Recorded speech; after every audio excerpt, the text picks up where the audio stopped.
Dear student, आज हम लोग त्रिकोणमितीय फलन ट्रिग्नोमेट्रिक फंक्शन पढ़ेंगे। पहले ये देखा जाए कि इसमें जो पहला बिंदु होता है एंगल होता है, मेजरमेंट ऑफ एंगल।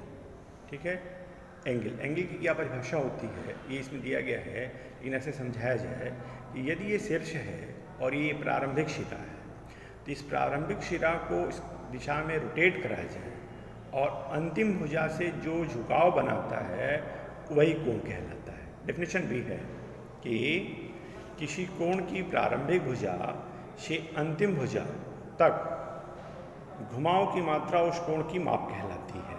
ठीक है, अब कोण हमारे दो प्रकार के इसमें होते हैं, धनात्मक कोण और ऋणात्मक कोण। धनात्मक कोण क्या होता है कि यदि प्रारंभिक स्थिति से वामावर्त में या दक्षिण घड़ी की सुई के घूमने की विपरीत दिशा में, ठीक है, घूमे तो ऐसे घुमाव को, ऐसे बने हुए कोण को हम धनात्मक कोण कहते हैं। इसी की उल्टा यदि ऋणात्मक कोण क्या होता है कि प्रारंभिक भुजा के क्लॉकवाइज, ठीक है, क्लॉकवाइज एंटी क्लॉकवाइज दो होता है, तो ये दक्षिणावर्त होता है घड़ी की दिशा में क्लॉकवाइज और ये होता है ऊपर वाला एंटी क्लॉकवाइज। तो क्लॉकवाइज जो रोटेशन होता है वो हमारा ऋणात्मक कोण को शो करता है और ये धनात्मक कोण को शो करता है। अब यहाँ पे अगला बिंदु हम लोग का आता है कोणों को मापने की पद्धति। तो दो पद्धति होती है, शास्त्रिक पद्धति, ठीक है, या इसको डिग्री पद्धति भी हम कहते हैं। तो डिग्री पद्धति होती क्या है? डिग्री पद्धति में जैसे ये आपका क्या होता है 90 समकोण को अगर हम 90 बराबर भागों में बांटें तो एक भाग जो कहलाता है वो हमारा डिग्री कहलाता है। तो यहाँ पे हो गया एक समकोण बराबर 90 अंश। ठीक है, अब यहाँ पे ये अंश है, ये डिग्री है। इसके और छोटे मात्रक होते हैं कोण के, जिसको हम मिनट और सेकंड भी कहते हैं। तो यहाँ बताया गया है कि 1 मिनट बराबर 1 डिग्री बराबर 60 मिनट। ठीक है, मिनट लिखने का ये तरीका होता है जिसपे जो भी अंक है, अंक पे अगर एक लाइन ऊपर है तो मिनट कहलाएगा, 2 लाइन ऊपर है तो सेकंड कहलाएगा। वृत्तीय पद्धति, सर्कुलर सिस्टम को मेरिडियन कहते हैं। ठीक है, किसी वृत्त की त्रिज्या के बराबर लंबाई वाले चाप द्वारा उस वृत्त के केंद्र पर अंतरित कोण का माप एक रेडियन कहलाता है। रेडियन को हम 1c कहते हैं, यहाँ पे संकेत दिया गया है। अब हमारा काम ये है कि नापने का जो दो तरीका हो गया डिग्री और रेडियन, उसमें क्या रिलेशन होता है, इस रिलेशन को हम लोग देखें।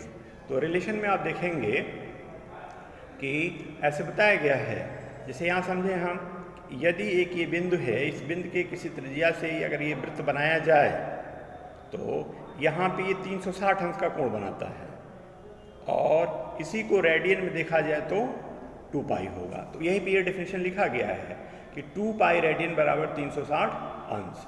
पाई रेडियन बराबर 180 आधा हो जाएगा, तो 1 रेडियन बराबर क्या हो जाएगा 180 बटा पाई अंश। फिर ये हो गया, इसी को अगर अंश में निकाला जाए तो रिवर्स हो जाता है। तो फाइनल परिभाषा हम लोग की हो गई कि रेडियन माप ज्ञात करने के लिए पाई बटा 180 गुणे डिग्री माप से गुणा कर देते हैं और डिग्री माप निकालने के लिए 180 बटा पाई गुणे रेडियन से गुणा कर देते हैं। अब हम लोग का प्रश्न ये है, सिंपल प्रश्न है आगे, और डिग्री अंश वाला बताया जाएगा कि यदि 30 अंश है, 45 अंश है, 75 अंश है, 150 अंश है, इसको रेडियन में परिवर्तित कीजिए। तो रेडियन में परिवर्तित करने के लिए जो फार्मूला हम लोग यहाँ पढ़े हैं कि रेडियन माप बराबर पाई गुणे 180 गुणे डिग्री। तो यहाँ पे देखिए, अगर 30 अंश को हमको रेडियन में परिवर्तन करना है तो पाई बटा 180 गुणे 30 अंश पाई बटा 6, अर्थात ये हम समझ गए कि 30 अंश को रेडियन में बदला जाएगा तो वो पाई बाई 6 होगा। इसी तरीके से 45 अंश है तो पाई बाई 180 गुणे 45, ये रेडियन हो गए। 75 अंश है तो पाई बाई 180 गुणे 75 हल कर दिया, 5/12 आ गया। ऐसे ही किसी भी दिए गए डिग्री को यदि रेडियन में परिवर्तन करना है तो उस डिग्री में पाई बटा 180 से गुणा कर देंगे, जो मान आएगा वो रेडियन में आ जाएगा।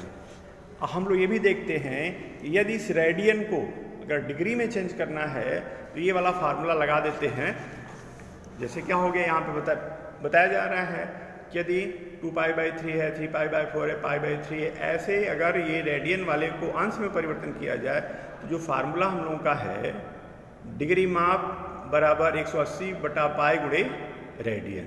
तो अब 2π/3 रेडियन को बदलना है तो क्या हो गया 180/π फार्मूले से और रेडियन का जो माप दिया उसको, तो हल करने पे जो मिलेगा वो क्या हो जाएगा, डिग्री अंश हो जाएगा। तो इसे स्पष्ट हो गया यदि किसी दिए गए रेडियन को अंश में बदलना हो तो रेडियन को अंश में बदलना हो तो π/180 गुणे रेडियन हम निकाल लेते हैं। तो अर्थात आज हम लोग ये पढ़े कि किसी भी सिंपल दिए गए अंश को रेडियन में कैसे बदलेंगे और दिए गए रेडियन को अंश में कैसे बदलेंगे। इस तरीके से प्रतिदिन एक एक क्लास आप लोग के चलेंगे। त्रिकोणमितीय फलन के कंटिन्यूस आप देखते रहिए, पूरी चीज़ आप लोग को मालूम चल जाएगा। धन्यवाद।